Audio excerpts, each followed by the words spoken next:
Amém? Glória a Deus. Fala um glória a Deus aí. Muito bom, muito bom.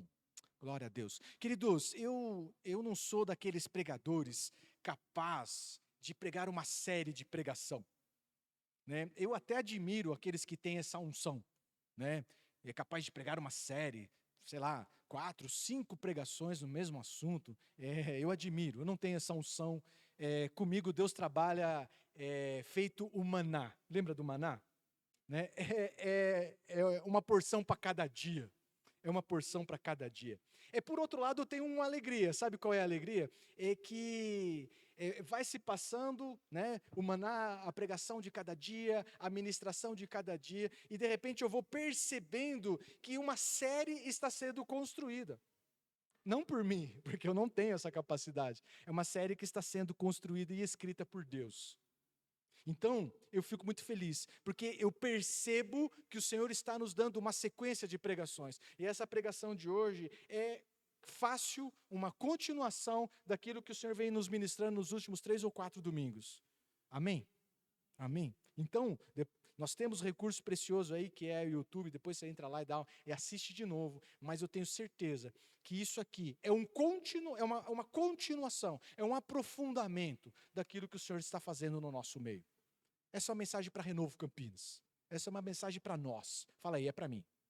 É para mim, é para nós. Amém? Então, assim, um breve resumo daquilo que a gente já vem, o que o Senhor já vem tratando conosco. É um fato que nós estamos numa temporada de apertos de Deus sobre a nossa vida. Amém? É um fato, é um fato. E a gente já sabe também que o Senhor não está contra nós. O Senhor está por nós. Amém? Amém? O texto de Hebreus 12, fala que o pai corrige o filho a quem ama. Não é? O pai corrige o filho a quem ama. Se estamos sendo corrigidos é porque somos filhos. Filhos herdeiros, filhos legítimos, não filhos bastardos. Não é? Filhos legítimos do Senhor. Então, nós entendemos, já através das outras ministrações, que o quebrantamento, que o arrependimento, são princípios divinos poderosos. A gente já estudou isso aí, poderosos. Interrompe crise, nos dá a oportunidade de recomeçar, nos dá uma segunda chance. Amém? Amém? Né? Está claro para nós. Só que por outro lado, fala assim comigo, por outro lado. Por outro lado, os apertos de Deus nos aborrece. Por outro lado, os apertos de Deus nos entristece. E a gente, né, a gente sente esse aperto de Deus. Mas você também já sabe, fala assim, eu sei. Eu também já sei. Fala aí, vai, me ajuda aí. Boa, Junião, obrigado, Junião. Eu também sei que a tristeza segundo Deus me leva ao arrependimento. Eu também sei que a tristeza que vem da parte de Deus gera vida em nós. Eu sei que a tristeza, segundo Deus, nos leva ao arrependimento, e o arrependimento nos leva à vida, nos poupa a vida, nos poupa tempo de vida. Amém? Vamos ler esse texto? Tem aí, Bia? Será que eu coloquei esse texto aí? Tá lá. Olha aí. Texto conhecido. Agora, porém, me alegro, não porque vocês foram entristecidos, mas porque a tristeza os levou ao arrependimento, pois vocês se entristeceram como Deus deseja, e de forma alguma foram prejudicados por nossa causa. A tristeza, segundo Deus, não produz remorso, mas sim um arrependimento que leva à salvação, e a tristeza, segundo o mundo, produz morte. A tristeza, segundo Deus, produz vida. Nos leva ao arrependimento, nos leva a rever os nossos caminhos, nos acorda, amém? Nos acorda, nos restaura. Então, queridos, respondendo bem aos apertos de Deus, preste atenção, respondendo bem aos apertos de Deus, nós temos uma oportunidade, uma nova oportunidade. Respondendo bem aos apertos de Deus, nós temos uma nova oportunidade de escrever uma nova história. E essa é a mensagem maravilhosa do Evangelho, de que ninguém está fadado a viver debaixo do peso dos seus erros do passado. Essa é a mensagem do Evangelho, respondendo bem aos apertos de Deus, nós podemos escrever uma nova história. Nós podemos viver algo novo no Senhor. Nós temos uma segunda chance em Cristo Jesus. Posso ouvir um amém? Amém. Bom, isso é resumo, né? Isso é resumo daquilo que o Senhor já vem trabalhando conosco. E aí eu entro naquilo que nós vamos meditar nessa noite. O que nós vamos meditar nessa noite é o seguinte, queridos: os cuidados que temos que ter ao construir uma nova história. Estão comigo? Está recebendo do Senhor uma nova oportunidade? Está recebendo de Deus uma segunda chance? Está recebendo de Deus uma oportunidade nobre de escrever uma nova história? Preste atenção, preste atenção. Tem alguns cuidados que nós precisamos tomar. E é isso que a gente vai falar nessa noite. É isso que a gente vai estudar e meditar nessa noite. Porque estamos escrevendo, recebemos uma grande oportunidade de reescrever a nossa história. Precisamos fazer direito. Fala para o teu irmão, precisamos fazer direito. Fala aí. Precisamos fazer direito. O texto que eu vou usar é o texto de 2 Reis, o capítulo 20. O rei chama Ezequias. Fala comigo, Ezequias. Se eu falar errado, você vai entender?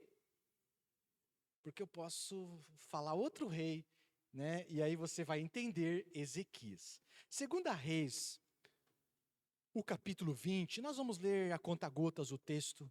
Nós vamos ler primeiro o versículo 1. Você certamente conhece a história, se não conhece, vai ficar conhecendo. 2 Reis 20, versículo 1, diz o seguinte: naquele tempo, Ezequias ficou o quê? Doente e quase morreu. O profeta Isaías, filho de Amós, foi visitá-lo e lhe disse: assim diz quem? O Senhor, ponha em ordem a sua casa, pois você o quê? Vai morrer, não se recuperará. Não se recuperará. Então, deixa eu te explicar quem é esse rei, porque no livro de Reis, no livro de Crônicas, você vai se deparar com vários reis e fala assim: e esse rei fez aquilo que foi abominável ao Senhor, né? E esse rei foi mau, né? Mas esse aqui não. Ezequias foi um rei bom. Ezequias foi um rei de fé. Ezequias foi um rei temente a Deus, com grandes realizações de Deus, em parceria com Deus. Depois você lê a história dele aí. No entanto, sabe o que acontece? Ele ficou doente, e ficou gravemente doente. E o Senhor envia lá o profeta Isaías. O profeta Isaías vai visitá-lo, e talvez ele estivesse na expectativa de um milagre, né? De um grande milagre, né? O grande profeta Isaías vai visitá-lo, e Isaías traz um decreto de morte sobre Ezequias. Um decreto de morte. E junto com esse decreto de morte, Isaías traz um pedido a Ezequias. E o pedido é o seguinte: no pouco tempo que te resta, faça uma coisa. Põe a tua casa em ordem. Duro, não é não? A doença que te acomete não vai ser curada, você vai morrer. E no pouco tempo que te resta, põe a tua casa em ordem. Põe a tua casa em ordem. É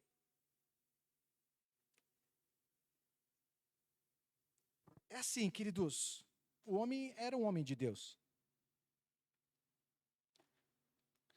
Mas se Deus falou para Ezequias pôr a casa em ordem, é porque aos olhos de Deus, a casa não estava em ordem como Deus queria que estivesse. Amém? Então isso aqui já tem algo daquilo que Deus tem tratado conosco.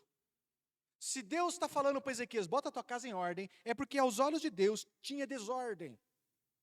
E Deus está certo, e Ezequias está errado. Esse é um princípio fundamental. O Senhor tem nos ministrado isso, o Senhor está certo, e nós estamos errados. Esse é o fundamento elementar do quebrantamento, do arrependimento. Se Deus falou, está falado. Então, por mais dura que nos pareça essa palavra, por mais dura que seja, né? Chegar lá e falar assim: olha, você não vai ser curado, você vai morrer. Põe a tua casa em ordem porque seus dias estão contados. Por mais dura que seja, queridos, isso é uma expressão da graça e do amor de Deus. Por mais dura que você ache. Sabe por quê? Porque Deus é dono da vida, sim ou não? E Ele poderia recolher Ezequias, sem lhe dar satisfação, porque Deus é Deus, porque Deus é dono de tudo. Poderia ser como foi com muitos outros, sem aviso, sem aviso. Mas o Senhor foi misericordioso. Fala comigo, misericordioso. Isso aqui é a expressão da misericórdia, da graça de Deus. E falou assim: Ezequias, tem pendência na tua casa.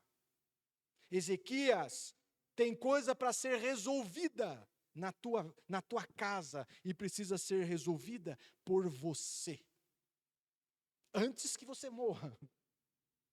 Então, Ezequias, né, no nosso português aqui, né, Ezequias, não deixa rabo para trás. Não deixa rabo para trás. Resolve, porque você vai morrer. Essa é a mensagem. Essa é a mensagem. Bom, o versículo 2 e o versículo 3, a gente vai ver essa reação inicial, o baque, né, que Ezequias teve ao receber essa mensagem. Ezequias virou o rosto para a parede e orou ao Senhor. Lembra-te, Senhor, como tenho te servido. Com o quê? Com fidelidade. E com o que mais? Devoção sincera. Tenho feito o que tu aprovas. E Ezequias fez o quê? Chorou amargamente. Fala comigo, chorou amargamente. Chorou amargamente. São as lágrimas do quebrantamento. São as lágrimas do arrependimento. Chorou amargamente. Amargamente. Sabe, queridos, é assim, quando você toma um baque desse aí, é hora que você para e analisa a tua vida. Você já imaginou receber uma notícia dessa? Expressão do quê? Da misericórdia e graça do Senhor. É hora que você para e fala assim, meu Deus, você faz um balanço da sua vida e sua história. E Ezequias chorou amargamente, as lágrimas do quebrantamento, do arrependimento. Você lembra de Pedro, quando caiu a ficha da trairagem que ele fez com Jesus, do abandono com Jesus, lembra disso? Ele chorou como?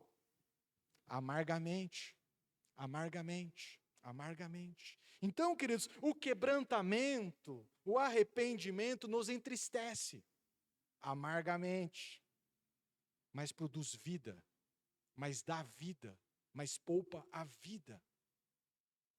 O texto de 2 Reis, o próximo texto, do versículo 4 ao versículo 6. Olha isso aqui. Antes de Isaías deixar o pátio intermediário, a palavra do Senhor veio a ele. Volte e diga a Ezequias, líder do meu povo, assim diz o Senhor, Deus de Davi, seu predecessor. Ouvi a sua oração, vi as suas lágrimas e o curarei. Daqui 3 dias você subirá ao templo do Senhor. Acrescentarei 15 anos à sua vida, e livrarei você e essa cidade das mãos do rei da Síria. Defenderei essa cidade por causa de mim mesmo e do meu servo Davi. Viu, queridos? Antes de Isaías tirar o pé do palácio, o Senhor falava assim, volta lá e muda a profecia. Viu, pense num negócio que profeta detesta. Todos nós detestamos, talvez você não seja um profeta de ofício, mas todos nós detestamos. Você recebe incumbência de vai lá e fala assim, ó, você vai morrer, põe a tua casa em ordem. Você vira, é um decreto ruim, isso já te deu um aperto no coração, você vai lá e entrega a mensagem. Quando você volta, Deus fala assim, não, vai lá e remenda esse negócio aí, vai lá e muda isso aí. E todo profeta detesta profetizar e depois ter que voltar e falar assim, ó, preciso te dizer que não é bem assim. Eu fico imaginando essa volta de Isaías, o fiel, o obediente Isaías, voltou e chegou lá para ele, né? Mal tinha saído e chegou lá para ele e anunciou o novo decreto do Senhor. Sabe o que é, queridos? O Senhor agiu com honra para com Ezequias. O Senhor honrou Ezequias, porque Ezequias era um homem que lá atrás servia o Senhor com fidelidade, com sinceridade, com pureza. E aí o Senhor fala para ele lá, ó, ouvi a sua oração, vi as suas lágrimas e o curarei. Nada está, o clamor de alguém fiel ao Senhor não está encoberto, não está distante do Senhor, não está distante do Senhor. Mas como igreja, como eu e você, é óbvio que ficamos entristecidos com os apertos do Senhor. Apertos na área da saúde, apertos na área da finança, aperto nos relacionamentos, aperto nos negócios, aperto por todo quanto é lado. A gente fica entristecido. Mas eu preciso te dizer, está clamando ao Senhor? Vira para o teu irmão e fala assim, você está clamando ao Senhor? Você está clamando ao Senhor? É dele que vem a solução. Viu? Os olhos precisam voltar para o Senhor. O propósito do aperto é que voltemos para o Senhor. É que voltemos para o Senhor em quebrantamento e arrependimento. Porque o Senhor está pronto, queridos, para ouvir a sua oração. O Senhor está vendo as suas lágrimas, o Senhor está pronto para curar. O Senhor está pronto para curar. É expressão, os apertos são expressão da misericórdia e da graça do Senhor. O Senhor foi lá e mudou o decreto. O Senhor foi lá e mudou o decreto. E as bênçãos não acabam nisso. O Senhor só não o curou, mas falou para ele, assim, eu estou te dando mais 15 anos de vida. E vou te dar mais um presente. Durante esses 15 anos, você vai ter paz. Você vai ter livramento dos seus inimigos. Então, queridos, o quebrantamento, o choro, as lágrimas amargas, ela paralisou a crise, ela deu a segunda chance, e agora ele, curado, com mais 15 anos de vida, ia viver sem perturbação dos inimigos. A bênção está completa. Amém? Para quem tinha pouco tempo, agora tem 15 anos. Então, agora Ezequias tem 15 anos para fazer bem feito. O quê? Pôr a casa em ordem. Pôr a casa em ordem. Então, temos uma troca de pedidos aqui. Veja, entenda isso. Temos uma troca de pedidos aqui. O Senhor pediu a Ezequias o quê? Coloca a tua casa em ordem, porque aos meus olhos ela não está. Esse foi o pedido de Deus. E o pedido de Ezequias qual foi? O Senhor, me dá mais tempo. O Senhor atendeu o pedido de Ezequias. Agora Ezequias precisa atender o pedido de Deus. O pedido de Deus aguarda resposta de Ezequias. Aguarda a resposta. Está em pé, está valendo, está vigente. Está vigente. E daqui para frente, nessa história, meu irmão, de um homem de Deus, de um rei que serviu a Deus, daqui para frente, você vai ver um manual do que não fazer diante da nova oportunidade dada por Deus. Daqui para frente você vai ver um desfecho de como, de desperdício da segunda chance, da nova oportunidade. Eu até vou beber uma água aqui. Porque daqui para frente é penoso ver o desfecho de alguém que Ezequias teve oportunidade para colocar a casa em ordem e não colocou a casa em ordem.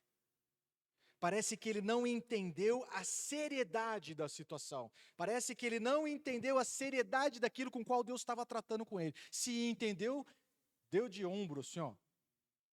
Não deu a mínima. Não deu a mínima. Tratou com leviandade. Tratou com desprezo. Tratou para nada a nova oportunidade que Deus estava lhe dando. E viveu feito um tolo. Viveu para si mesmo. Viveu para si mesmo. Um completo desperdício desses 15 anos adicionais que Deus deu para ele. É isso que a gente vai ver na sequência dessa história. Então aqui tenham cuidado. Tem recebido de Deus uma segunda chance? Amém? Você tem, através do quebrantamento, do arrependimento, Deus tem te dado uma nova oportunidade para escrever história novamente. Viu? Faça direito. Faça direito. O primeiro passo é entender a seriedade do qual Deus está te chamando. O Senhor chamou esse cara para arrumar a casa. Põe a tua casa em ordem. E ele não deu a mínima. Ele recebeu bônus, mas não assumiu as suas responsabilidades. 2 Reis, no capítulo 20, versículo 12 e diante, a gente vai ver como ele passou a viver. Naquela época, o rei da Babilônia nunca é uma coisa boa.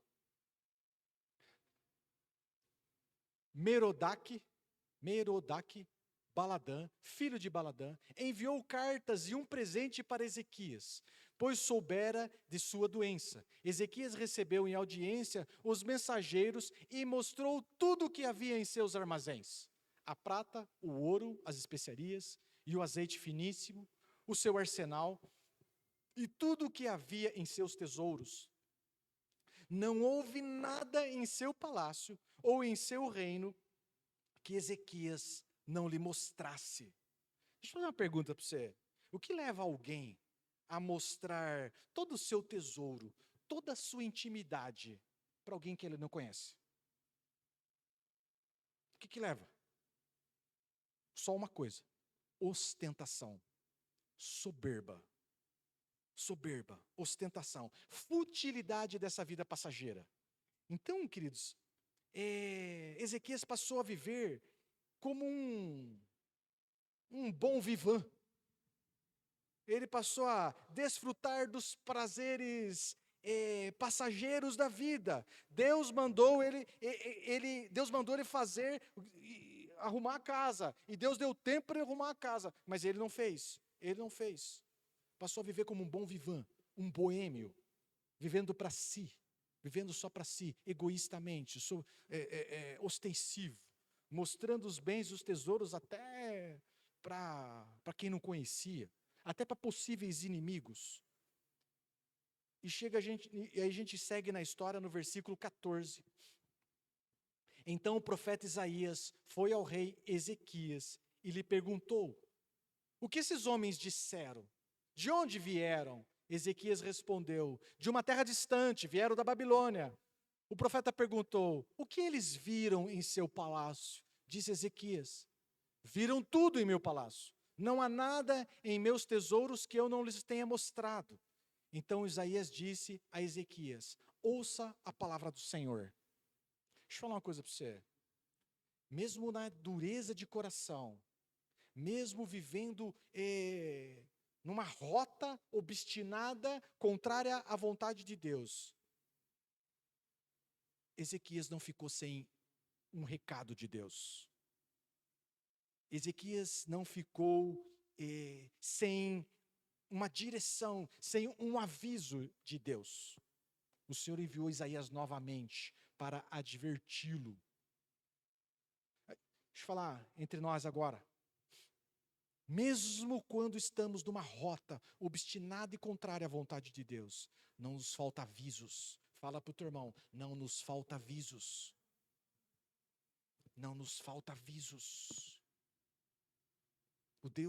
O Senhor fala de todas as formas. Através da palavra pregada, através da palavra revelada, esse livro aí que você tem. Através dos seus profetas, não nos falta aviso. Não falta aviso. E o profeta Isaías vai até ele e vai trazer sobre Ezequias 2 decretos duríssimos. Se você acha que o primeiro lá foi duro, Deus foi misericordioso. Agora Deus vai trazer 2 duríssimos. E o primeiro deles está no versículo 17. Olha isso aí. Decretos de Deus ao bom vivant, ao boêmio, que teve oportunidade que o Senhor lhe pediu algo, lhe deu um tempo para que ele fizesse, e ele não fez, não colocou a casa em ordem. Primeiro decreto: um dia, tudo o que se encontra em seu palácio, bem como tudo o que os seus antepassados acumularam até hoje. Antepassado, sabe quem era? Davi, Salomão. Imagina o que esse cara tinha de tesouros. Tudo o que os seus antepassados acumularam até hoje será levado para onde? Para a Babilônia. Nada restará, diz o Senhor. Diz o Senhor. O bobalhão é mais ou menos assim, né? Se eu fosse o profeta, ia ser assim, né? O bobalhão. Tudo que você mostrou, tudinho, tudo será saqueado e será levado do teu palácio. Tudo. Acorda. Põe a tua casa em ordem. Cai em quebrantamento. Cai em arrependimento. Acorda. Que o desfecho desse negócio é ruim. Se a chapa já estava quente, parece que agora está fervendo. Esse é o recado, meu irmão. Acorda. o boêmio. Não viva para si, não viva feito um tolo. Põe a tua casa em ordem. Vem o segundo decreto no versículo 18. Alguns dos seus próprios descendentes serão levados, e eles se tornarão eunucos do palácio do rei da Babilônia. O primeiro é assim: seus tesouros vão virar farelo, será saqueado. O segundo é assim: seus filhos, seus netos serão escravizados, e lá na Babilônia serão castrados. Sabe o que é? Você não vai deixar legado. O seu nome, o seu sobrenome vai sumir do mapa. Você vai ser esquecido. Você vai ser esquecido. Palavras duras, sim ou não? Palavras duras. Palavras duras. Palavras duras para quem teve a oportunidade de fazer o que é direito, pôr a casa em ordem, receber um tempo para fazer e não fez. E não fez. Sabe, queridos, a ideia de Deus aqui, eu tento discernir a ideia divina aqui, é assim, ó: a sua irresponsabilidade. A sua irresponsabilidade, frente à oportunidade que te dei, não vai ficar impune. É isso. O resumo dessas duas fala assim: a sua irresponsabilidade, a sua leviandade, por ter ignorado aquilo que te dei, por ter traído o nosso combinado, não vai ficar impune. Não vai ficar impune. Então, o que você espera de alguém que recebe um decreto desses? O que você espera? O que você espera de alguém que recebe uma pancada dessa de Deus? Depois de uma trombada dessa com um profeta de Deus, o que você espera de um cidadão desse? Para tudo. Para tudo. Cai de joelho. Cai cara no pó, cara na cinza. Arrependimento, quebrantamento. Rapaz, não sei se eu já esgotei as misericórdias de Deus. Eu talvez fizesse isso, cara. Meu irmão, Isaías, pelo amor de Deus, eu não sei se eu já esgotei, se eu já cheguei à medida da maldade. Eu não sei se eu já esgotei as misericórdias de Deus, mas, Senhor, tem misericórdia mais uma vez. Mais uma vez. Sabe, queridos, depois de uma palavra dessa pesada, né? A minha oração, a oração que eu esperava, o que eu espero desse cara Senhor, onde eu estava com a cabeça que eu ignorei o nosso combinado, eu ignorei o seu pedido, o Senhor me deu um tempo necessário e eu ignorei, eu fui leviano com a sua misericórdia. Eu pedi, o Senhor deu e eu fui menino com a sua graça. É isso que se espera. Mas, meu irmão, preciso te dizer que esse é o manual do que não fazer diante da segunda oportunidade. E por incrível que pareça, diante desse decreto paulada da parte de Deus, a reação de Ezequias é uma coisa assim do tipo: tô nem aí. Fala aí comigo, tô nem aí. Tô nem aí. Fala aí, tanto faz, fala aí. Essa é a reação dele. Viu? Pasmem, é essa a reação dele. Põe o versículo lá, Bia. Então Ezequias disse a Isaías, o quê? Boa é a palavra do Senhor que você falou. Ô, rapaz, boa para quem? Vai perder tudo. Boa palavra, seus filhos, seus netos serão castrados, eunucos, escravizados, seu nome vai sumir do planeta. Boa é a palavra que você trouxe. Tô nem aí. Tô nem aí. Tô nem aí. É impressionante. Uma palavra horrorosa dessa, e essa foi a reação. Por quê, né? O texto está em azul lá. Por que dessa reação? Por que ele tratou como boa a palavra? O texto responde para nós. Pois ele pensava assim. Olha a cabecinha do tolo. Pois ele pensava assim: enquanto eu viver, haverá o quê? Paz e segurança. Paz e segurança. Sabe, queridos, ele se apegou à fidelidade de Deus. Deus não tinha prometido que ele ia dar 15 anos e que ele ia ficar livre dos inimigos? Ele se apegou à fidelidade de Deus. Ele falou assim: eu sei que você é justo. Enquanto eu viver, nada disso vai me acontecer. Parece alguns políticos brasileiros, sabe o que é? Quando a bomba estourar, eu não estou aqui mais. É mais ou menos isso. Quando vier isso que você está falando, eu já morri faz tempo. Eu vou desfrutar do meu momento. O que importa é que eu seja feliz. Essa é a máxima do egoísmo, da tolice. Da tolice. Ah, e os seus filhos e a sua família, eles que se virem. Eles que corram atrás. Eles que construam a sua história. Serão eunucos, serão escravizados. Meu, um abraço para o gaiteiro. Vida que segue. Tô nem aí. Tô nem aí. Tô nem aí. Tô nem aí. Egoísmo. Viveu para si mesmo. Deus atendeu o pedido de Ezequias, meu irmão. Mas Ezequias não atendeu o pedido de Deus. Recebeu a segunda chance e viveu a segunda chance de uma forma, escreveu uma história de orgulho, de soberba, de egoísmo. Um texto que eu acho que eu não trouxe aí, não está aí, né, Bia? 2 Crônicas 32, 25, não está aí. O texto diz o seguinte: e Ezequias não correspondeu, olha isso, não correspondeu à bondade com que foi tratada pelo Senhor.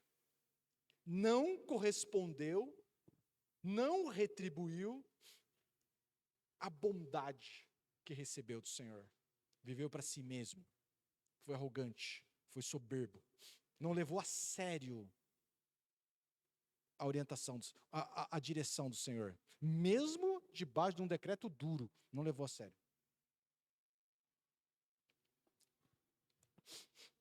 Se você tiver oportunidade, depois você lê a história completa. Eu vou resumir esse fim catastrófico, né? Ezequias morreu, né? Ezequias morreu. Na minha análise, eu fico assim, antes não tivesse dado 15 anos para esse cara. Ezequias morreu. O seu filho Manassés é um filho que nasceu nesse período dos 15 anos. Entende? Nesse período de 15 anos, ele teve um filho, Manassés. Esse filho nasceu e subiu ao trono. Só que esse filho foi um dos piores reis que o povo de Deus teve. Foi um dos piores. Parece que essa ausência, parece não, com certeza, essa ausência paterna de Ezequias, vivendo para si mesmo, condenou esse menino, empurrou esse menino para uma das maiores rebeliões da história. A impressão que dá é que esse menino se tornou um rebelde à atitude do pai.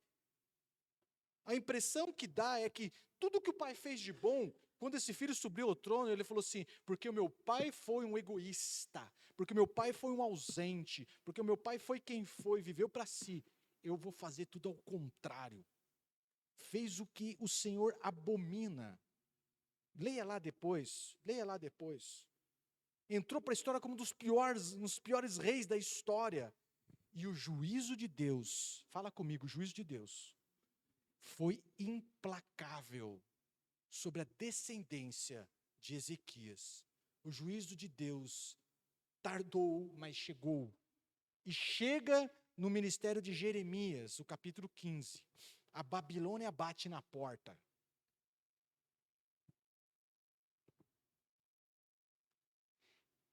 Enviarei 4 tipos de destruidores contra eles, contra o povo de Deus, declara o Senhor.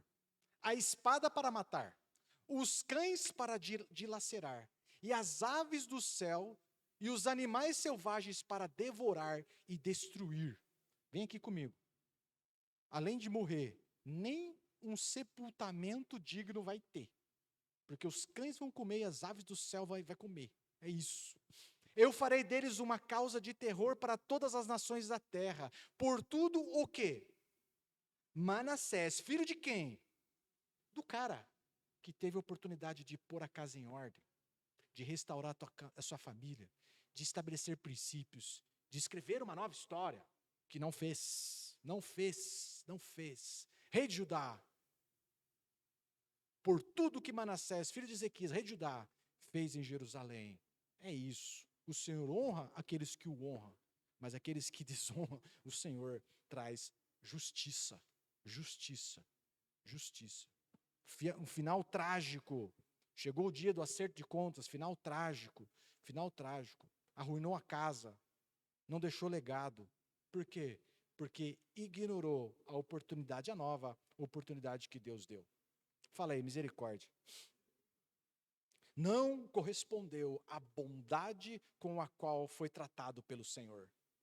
É isso. Então, uma pergunta boa para você fazer nessa hora da pregação, sabe qual é? Junião, fala aí para mim, pastor, muito bom, mas o que eu tenho a ver com isso? Boas palavras, mas o que eu tenho a ver com isso? O que eu tenho a ver com isso? Deixa eu te dizer, meu irmão, a gente já percebeu, nós já discernimos que o Senhor tem botado pressão nas nossas vidas, nas nossas casas, a gente já percebeu. E qual que é? Lembra da primeira ministração lá do pneu? Bota pressão para ver onde estão os furos, não é isso? Você já identificou os furos na tua vida espiritual, na tua vida ampla? Já identificou os furos, já identificou as brechas, já identificou por onde está vazando a sua fé, a sua paciência, a sua paz, a sua alegria, os seus recursos, a sua comunhão com Deus, o seu relacionamento de família? Já identificou? Já identificou os furos? Consegue enumerar os furos? É exatamente essa área que você precisa pôr em ordem. A mensagem do Senhor para nós é essa. Identificou as brechas? Põe em ordem. Põe em ordem. Identificou a área? Coloque em ordem. Estabeleça como prioridade. Trate isso com seriedade. Não ignora. Não ignora.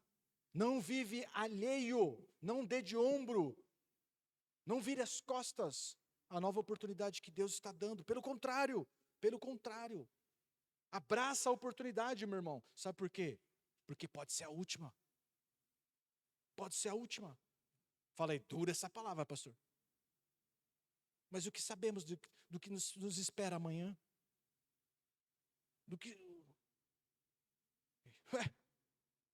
Abraça essa nova chance. Escreva verdadeiramente uma nova história, dirigida pelo Espírito Santo, e não governada pelos nossos interesses, pelas nossas ambições, pelo nosso egoísmo, pelo nosso jeito, pelas nossas ideias. Não. Faça diferente. Siga a orientação do Senhor. Nesse tempo de aperto, meu irmão, Deus está conosco.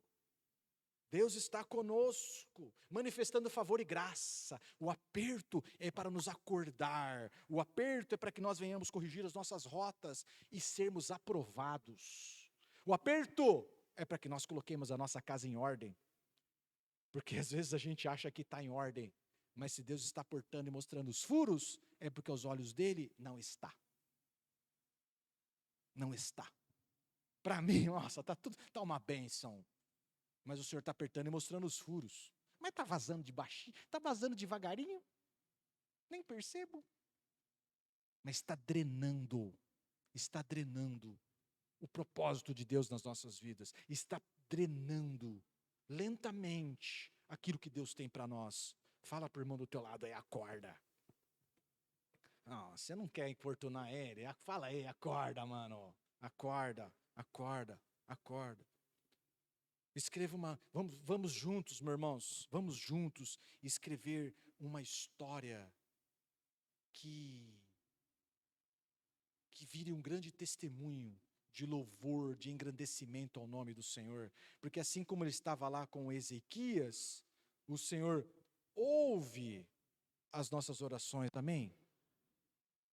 Você está orando, você está clamando ao Senhor. Diante dos apertos da vida, meu irmão, tem dois caminhos. Ou a gente ora, clama ao Senhor, ou a gente reclama e murmura contra o Senhor. A gente já sabe isso. Se estamos clamando, se você ainda não está clamando, começa rápido. Mas clame ao Senhor, porque a palavra nos diz que o Senhor ouve as nossas orações, que o Senhor vê as nossas lágrimas, e Ele está pronto para nos curar, para nos restaurar a sorte, para nos dar uma nova chance, para nos dar uma nova oportunidade. O texto de Jó, eu encerro com ele, texto lindo mesmo. Como é feliz o homem a quem Deus faz o quê? Faz cafuné. O encorar, ai, bonitinho do papai. Não, como é feliz o homem a quem Deus corrige. Portanto, o quê? Não despreze a disciplina de quem? do Todo-Poderoso. Não dê de ombros, não fique feito Ezequias, estou nem aí. Não, pois ele fere, mas trata do ferido. Ele machuca, mas as suas mãos também fazem o quê? Curam. Amém? Receba essa palavra com temor no seu coração. No nome de Jesus. Toda cegueira, toda dureza de coração. Hoje o Senhor vem com uma marreta pesada e bate forte. Meu irmão, acorda. Acorda. Falo isso para você no santo temor do Senhor. Porque a gente não sabe do dia da manhã, mas a gente sabe do que o Senhor espera para nós hoje. Põe a tua casa em ordem. Põe a tua vida em ordem. Identificou os furos? Resolve hoje. Agora. Não protela. Não estica. Não estica. Não estica. Porque o Senhor tem nos dado essa oportunidade. Tratemos com honra. Que venhamos corresponder à bondade do Senhor. Amém? Vamos orar. Vamos orar. Convido você a se pôr em pé. Um momento íntimo nosso. Vou interromper a gravação. Você que nos assiste, seja encorajado um dia a estar aqui conosco.